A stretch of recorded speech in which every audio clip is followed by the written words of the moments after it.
Hi hello friends, ఈరోజు నేను మీకు చాలా హెల్దీ అయిన పాస్తా ఎలా తయారు చేసుకోవాలో చూపిస్తానండి. చాలా బాగుంటుంది, టేస్టీగా కూడా ఉంటుంది, అలాగే హెల్దీగా కూడా ఉంటుంది. ఈ వీడియో లింక్ నేను మీకు కింద ఇస్తాను.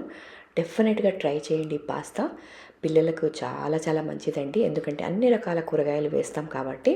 సో పిల్లలు ఏవైనా కూరగాయలు ఇష్టంగా తినని ఉంటే ఇందులో వేసేసి హ్యాపీగా చేసేయండి, వాళ్ళు గుర్తు కూడా పట్టరు. కాబట్టి చాలా హెల్దీ. డెఫినెట్గా ట్రై చేయండి రెసిపీని.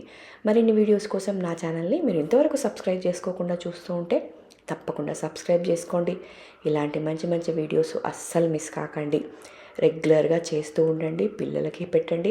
హెల్తీగా ఉంటాయి, ఈజీగా ఉంటాయి. కాబట్టి డెఫినెట్గా ట్రై చేయండి. నా వీడియోస్లో ఉన్న వంటలన్నీ ట్రై చేయండి. మీకు ఎలా ఉన్నాయి అనేది నాకు కామెంట్లో చెప్పండి. సో తప్పకుండా చేస్తారు కదా. ఇంకెందుకు ఆలస్యం, సబ్స్క్రైబ్ చేసుకోండి. ఈ వీడియో లింక్ కింద ఉంది. ఇంకెందుకు ఆలస్యం, వీడియో లింక్ ఒత్తేసేయండి, చూసేయండి.